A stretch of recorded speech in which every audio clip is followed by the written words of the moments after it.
The sound of Rachel Bennett's nails drumming on her desk echoed through room 237 at Baltimore High School like a silent Morse code, desperate for attention. The 15-year-old girl, with deep circles under her brown eyes and a sweatshirt 3 sizes bigger than her size, continued her daily ritual of tapping her gnawed nails against the worn wood, while teacher Amanda Wilson explained the nuances of the American Civil War. Rachel, for the third time today, "You need to stop that noise," Amanda said, adjusting her red-framed glasses and trying to maintain her composure in front of her 31st-year students. Fall 2012 had barely begun, and Rachel was already becoming a particular challenge in her history classes. The teenager stopped momentarily, her fingers trembling slightly before resuming the movement, now faster and more irregular. Her eyes remained fixed on an invisible point on the wall, as if she were watching a movie that only she could see. "Rachel Bennett." Amanda's voice rose a few decibels. "If you can't behave properly, perhaps you should leave the room." The silence that followed was heavy.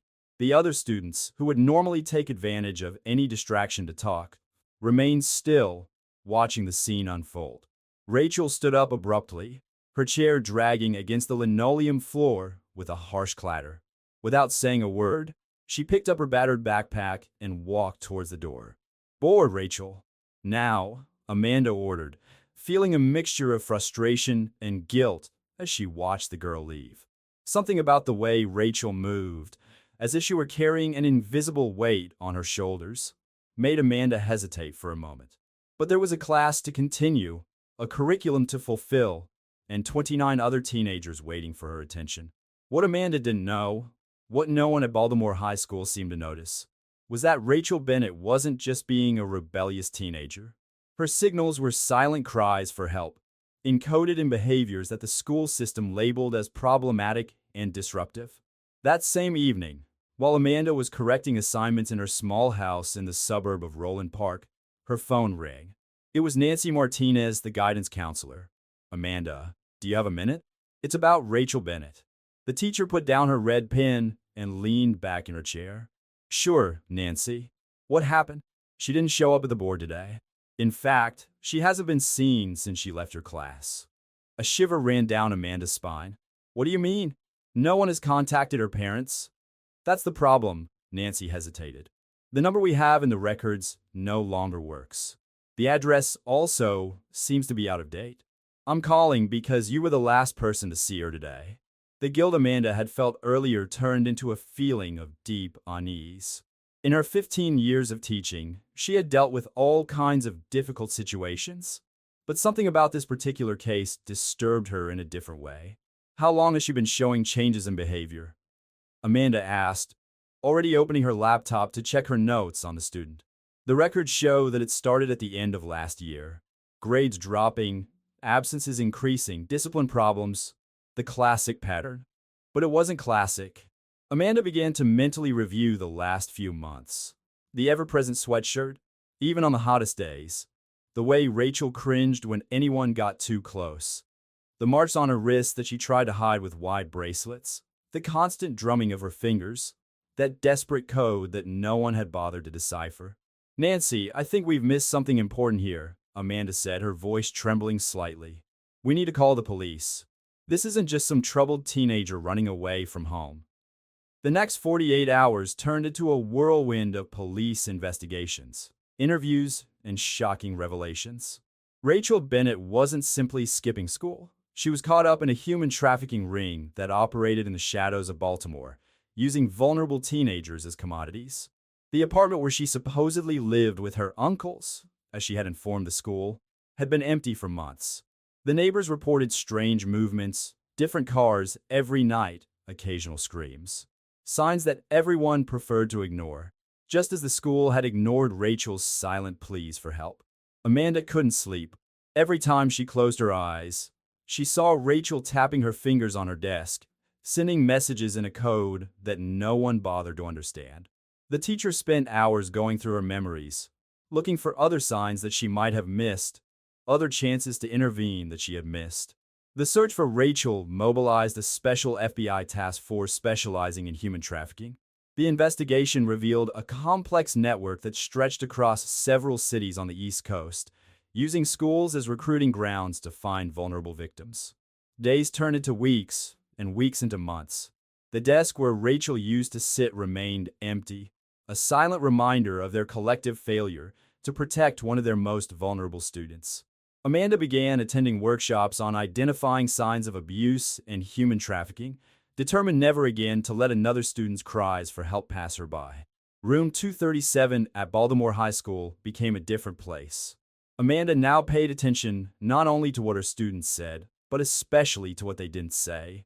Each problematic behavior came to be seen through a new lens, one that sought to understand before judging, that sought to help before punishing. Rachel Bennett's case changed not only Amanda Wilson, but the entire Baltimore school system. New protocols were implemented. Training became mandatory, and communication between the school, social services, and authorities was strengthened. But for Amanda, these changes, although necessary, came too late for the girl who used to sit in the third row, drumming her fingers in a desperate plea for help. 8 years had passed since that fateful fall. Amanda Wilson was now driving her Volkswagen down Charles Street in Baltimore, her hands gripping the steering wheel as she approached the Center for Child and Youth Protection. The modern three-story building housed one of the city's most respected NGOs, known for its pioneering work with victims of human trafficking. The invitation to speak had arrived a week ago, but the name of the organizer made Amanda almost drop her cup of coffee: Rachel Bennett. After all these years, fate would bring them face to face again. Professor Wilson, a young woman in a navy blue blazer and confident posture, approached as soon as Amanda entered the lobby. Her brown eyes, once so haunted, now shone with determination. "Welcome to our center." Amanda felt her legs go weak. Rachel was unrecognizable, not by her physical features, which retained the same delicacy as before, but by the strength that emanated from her presence. The oversized sweatshirt had given way to elegant, professional clothes, and the old dark circles under her eyes had been replaced by a serene expression. "Rachel," Amanda began, but the words got stuck in her throat. "Let's go to my office," Rachel suggested, guiding her former teacher through corridors decorated with therapeutic art created by young survivors. The office was cozy, with walls in muted tones and a large window that offered a view of Baltimore's harbor. Pictures of groups of smiling teenagers engaged in various activities decorated one of the walls, the tangible results of the NGO's work. "You're probably wondering why I invited you," Rachel began, pouring them both water. "For years, I've carried a lot of anger. At school, at teachers, at the system that failed me. But with therapy and time, I realized that most people just didn't know how to recognize the signs." Amanda sipped her water, trying to control the trembling in her hands. "There isn't a day that goes by that I don't think about that afternoon, Rachel. The signs were all there. That's exactly why you're here," Rachel interrupted gently. "We're launching a training program for educators. We want to teach teachers how to identify patterns of behavior that can indicate situations of abuse or trafficking." The memories of those months came back like a tsunami. The incessant drumming of fingers, the baggy clothes, the progressive isolation. "Al, how did you manage to escape?" Rachel took a deep breath, her fingers unconsciously touching a small scar on her wrist. "After I left your class that day, I knew I couldn't go back home. They were planning to transfer me to another city. In a moment of distraction from my captors, I managed to send a message to a tip line I had memorized from a poster in the bathroom of a diner." Amanda felt tears run down her face. "How many months did you stay?" 7 months, Rachel replied, her voice steady despite the weight of the words. "But we're not here to focus on the trauma. We're here to turn it into change." Over the next 2 hours, Rachel presented alarming statistics about human trafficking in school environments and shared stories of other survivors. Amanda feverishly took notes, determined not to miss any detail that could help identify future cases. "Do you know what hurt me the most?" Rachel asked as she showed the program material. "It wasn't so much the physical abuse, but the feeling of invisibility. Being surrounded by people every day and no one really seeing me." Amanda dropped her notepad on the table. "Rachel, I'm sorry. Deeply. I'm not looking for excuses, Professor Wilson. I'm looking for allies. We need educators willing to look beyond problem behavior, to question their own assumptions about difficult students.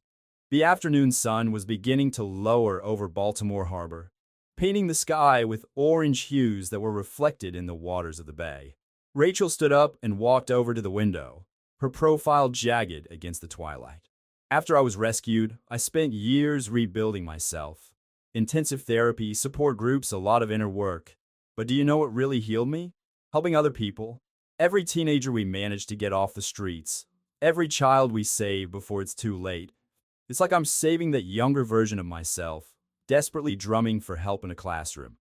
Amanda joined her by the window, watching the boats gliding gently across the bay. How can I help? Be our spokesperson in the education system. Help us train other teachers. Your experience, combined with my story, we can make a difference. As the sun set over Baltimore, Amanda Wilson and Rachel Bennett began to plan a quiet revolution in the education system. A revolution based not on grand gestures or grandiose policies, but on the simple art of seeing, really seeing, each student as a complete human being, with untold stories and invisible battles. The drumming of Rachel's fingers on the school desk had become a call to action, echoing through the years to create change. And now, in that office overlooking the harbor, two women united by an old wound were beginning to weave a safety net to ensure that no other child would have to encode their cries for help in silent knocks against the school desk. The auditorium at Johns Hopkins University was packed that Thursday morning. Amanda Wilson adjusted the microphone on her blouse as she watched Rachel Bennett organizing her notes on the lectern. 3 months had passed since their reunion, and now they were about to present their training program to more than 200 Maryland educators. Have any of you ever wondered how many signs you've lost over the course of your career? Rachel began, her firm voice echoing through the space. The silence that followed was deafening. I was that student you'd probably label as trouble. The one who sat in the back, didn't make eye contact, and occasionally exploded in a seemingly inexplicable behavior. Amanda watched as her former students shared her story, noticing how each word made a visible impact on the audience. Teachers exchanged worried glances, some discreetly dried tears. Others took frantic notes. Human trafficking isn't just something that happens in faraway countries or dark alleys, Rachel continued. It's happening in your school corridors, in your classrooms, in front of your eyes. And the victims are crying out for help in the only way they can. Amanda moved to the center of the stage, preparing for her part of the presentation. As educators, we are trained to identify learning difficulties, family problems, even cases of bullying. But how many of us know how to recognize the signs of a child being exploited? The presentation continued with case studies, alarming statistics, and, most importantly, practical tools for identification and intervention. Among the participants was Marcus Rodriguez, principal of Baltimore High School, the same one who held the position during the time Rachel was a student. During the break, Marcus approached Rachel, his hands shaking slightly as he held a coffee cup. Ms. Bennett, there are no words to express my regret. Rachel watched the man who had once been an authority figure in her life, now visibly shaken. Mr. Rodriguez, the system failed me, not just you. That's why we're here today. The return to the second part of the training brought practical exercises. Amanda and Rachel divided the educators into groups, presenting scenarios based on real cases. The tension in the air was palpable as the teachers struggled to identify signs that, before the training, they would have easily overlooked. Watch this video, Amanda instructed, starting a security camera recording of a school corridor. What signs can you spot now? The recording showed an apparently normal student walking down the corridor. But with their new knowledge, the educators began to point out revealing details. The way she cringed as she passed certain adults, the marks on her neck partially covered by a scarf, even on a hot day, the constantly downcast gaze. Each of these signs is a cry for help, Rachel explained. And now you have the tools to hear them. At the end of the day, as the participants left carrying folders with information material and action protocols, Amanda noticed a young teacher hesitating near the stage. Her badge identified her as Catherine Mills from Woodlawn High School. Is something wrong, Ms. Mills? Amanda asked, approaching. I have a student, Catherine began, her voice trembling. After today, so many things make sense. How can I be sure? What should I do first? Rachel joined them, her countenance taking on an expression of professional determination. Let's talk in my office. Now, as they drove to the protection center, Amanda reflected on how a single story, her story with Rachel, was creating ripples of change that expanded far beyond them. Catherine Mills wouldn't be the last teacher to identify a potential victim thanks to the training. In Rachel's office, Catherine shared her fears about Lisa Chen, a 14-year-old student who displayed several of the signs discussed during the workshop. Rachel immediately activated her team, and an action plan began to take shape. This is how we change the system, Rachel said later, after Catherine left with a clear protocol of actions to take. One classroom at a time, one teacher at a time, one child at a time. Amanda observed her former student coordinating phone calls with social workers and authorities. The frightened teenager who had once been expelled from her classroom had turned into a force of nature, converting her pain into purpose. You know what impresses me the most, Rachel? Amanda commented as they organized the day's materials.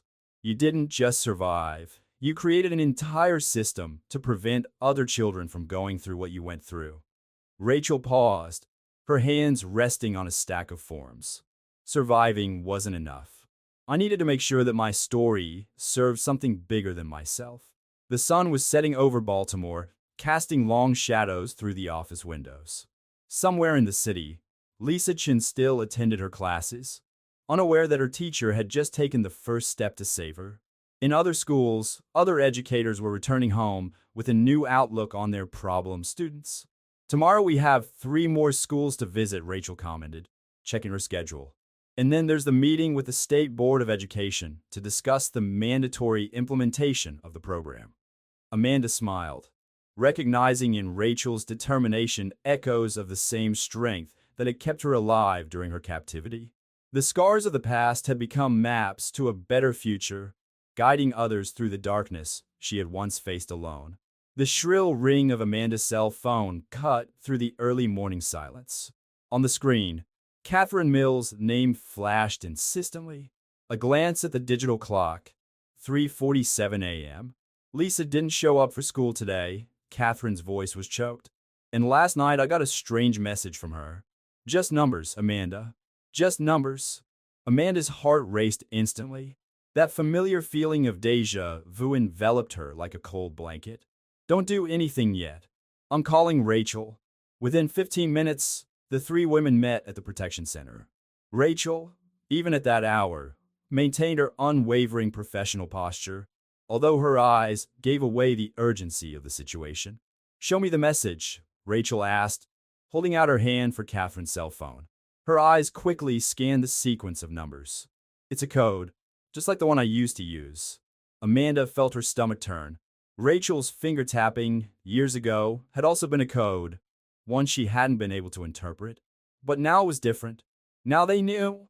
42-37-18-55-23, Rachel read aloud.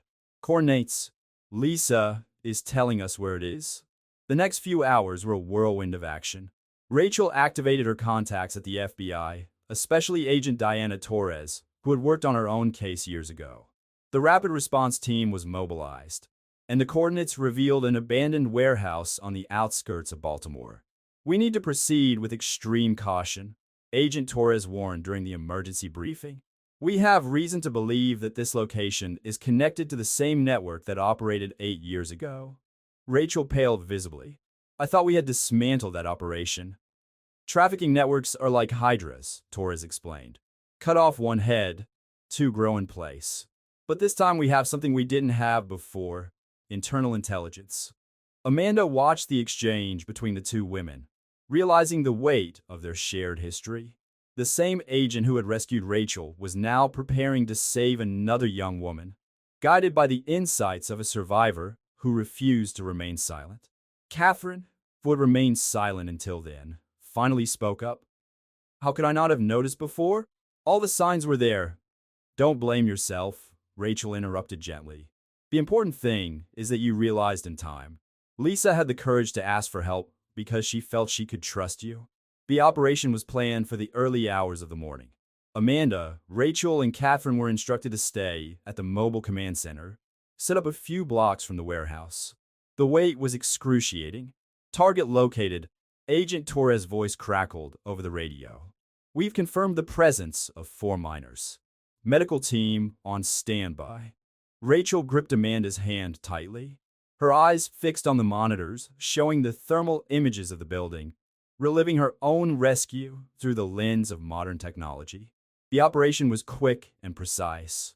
In less than 20 minutes, the agents had neutralized the traffickers and secured the site. Lisa and 3 other teenagers were found in precarious conditions, but alive. When the ambulance arrived at the hospital with Lisa, Catherine rushed to the side of the stretcher. Despite her bruises and the fear in her eyes, the 14-year-old managed to smile a little when she saw her teacher. "You understand," Lisa whispered. "You really do." Rachel watched the scene from a distance, silent tears streaming down her face. Amanda put an arm around her shoulders, feeling the tremor that ran through her former student's body. "Every rescue is like reliving it all over again," Rachel admitted softly. "But every rescue is also a victory, proof that we are changing things." In the days that followed, as Lisa and the other girls began their long recovery process, the investigation revealed disturbing connections. The network had not only survived, but had adapted, using technology and social media to identify vulnerable targets. "We need to evolve too," Rachel declared during an emergency meeting with her team. "It's not enough to train teachers. We need to reach parents, communities, all the adults who are part of these children's lives." Amanda, watching Rachel lead the discussion, could hardly believe the transformation of the frightened girl she had once expelled from her classroom. Pain had been transformed into purpose, trauma into a driving force for change. "What about the other teachers who haven't been through the training yet?" Catherine asked, her own recent experience giving weight to the question. "We're going to expand the program," Rachel replied with determination. "Amanda, I need you to lead a team of facilitators. Your experience as an educator combined with our track record, there's no one better for it." As they discussed the next steps, Amanda realized that her own journey of redemption was intertwined with Rachel's. The failure to protect one student years ago was now turning into a mission to protect thousands. Lisa Chun would be transferred to a specialized recovery program as soon as she was discharged. Her courage in sending that code, trusting that her teacher would understand, had not only saved her own life, but also the lives of 3 other young women. "Every survivor is a multiplier of hope," Rachel used to say. And there, in that meeting room at the Protection Center, surrounded by educators, social workers, and law enforcement agents, it was impossible not to see the truth in those words. The sun was beginning to set over Baltimore, painting the sky in shades of orange and pink. Amanda paused for a moment by the window, looking out at the city that had been the scene of so much suffering and now so much transformation. "Ready for tomorrow?" Rachel asked, joining her. "We have 3 new schools to train at." Amanda nodded, feeling the weight and honor of this responsibility, always ready to save another life. The first rain of October lashed the windows of the Protection Center as Rachel organized the last details for the most important meeting of her career. In a few hours, she would present her human trafficking prevention program to the National Education Council in Washington, D.C. "The numbers don't lie," Amanda commented, reviewing the statistics for the last 8 months. 37 cases identified, 23 successful rescues. "The program is working, Rachel." But Rachel was barely listening. Her eyes were fixed on a red folder on her desk, newly arrived FBI documents detailing the connections between her own case and the current trafficking network. Agent Torres had personally delivered the file the night before with a clear warning. "You need to know about this before the presentation in D.C." "Rachel," Amanda noticed the tension in her former student's shoulders. "What's in that folder?" "They found out who sold me to the network," Rachel replied, her voice trembling slightly. "It was someone from the school, someone who is still there." The silence that followed was deafening. Amanda sat down heavily in the nearest chair, feeling the air escape from her lungs. "Hello?" Robert Caldwell, the night janitor, Amanda closed her eyes, memories flooding her mind. Caldwell still worked at Baltimore High School, always discreet, always helpful. For 8 years, he continued his life as normal, carrying the secret of having sold a teenage girl to drug dealers. He identified vulnerable targets, Rachel continued, her professional voice masking the storm inside. He observed patterns, routines, family situations. Then he passed the information on to the network. I wasn't the only one, Amanda. The phone rang, interrupting the moment. It was Catherine Mills, now coordinator of the prevention program at Woodlawn. Rachel, Lisa wants to testify at today's hearing. She insists she's ready. Rachel exchanged a meaningful glance with Amanda. Lisa Chun, only 3 months after her rescue, was already showing the same strength that characterized her mentor. Bring her in, Rachel decided. But first, we need to make a stop at Baltimore High. The drive to the school was silent. Rachel drove with determination, her knuckles white on the steering wheel. Amanda watched the profile of the woman next to her, marveling at her composure in the face of such devastating revelations. In the school parking lot, they met Agent Torres and her team. The operation had been meticulously planned to minimize the impact on the students. It was lunchtime, and most of the students would be in the cafeteria. He's in the maintenance room, Torres informed them, adjusting his bulletproof vest. As usual, Rachel insisted on being present during the arrest, despite Amanda and Torres' protests. He needs to see my face. He needs to know that I survived, that I became stronger, and that I'm here to stop him from hurting anyone else. The underground corridor was quiet, except for the hum of the fluorescent lights. Rachel stopped in front of the maintenance room door, painful memories flashing through her mind like lightning. This is where it all began. Seemingly innocent conversations with an adult who seemed to care, offers of help that hid dark intentions. Torres gave a signal, and the FBI team sprang into action. Robert Caldwell, at 58, offered no resistance. His eyes widened as he recognized Rachel, and for the first time in 8 years, she saw fear in the face of her tormentor. Rachel Bennett, he murmured as the officers handcuffed him. You were always the one who got away. No, Rachel replied, her voice firm. I'm the one who came back to finish you off. News of the arrest spread quickly through the school. Principal Rodriguez organized an emergency assembly, where Rachel, Amanda, and Agent Torres explained the situation to the students and teachers, emphasizing the importance of recognizing and reporting suspicious behavior. Hours later, in the auditorium of the Department of Education in D.C., Rachel shared her full story for the first time. Lisa Chin sat in the front row, along with Catherine, their presence a living testament to the impact of the program. Human trafficking doesn't just thrive through violence, Rachel explained to the packed room of educators and legislators. It thrives through silence, institutional neglect, and our unwillingness to see what is right in front of our eyes.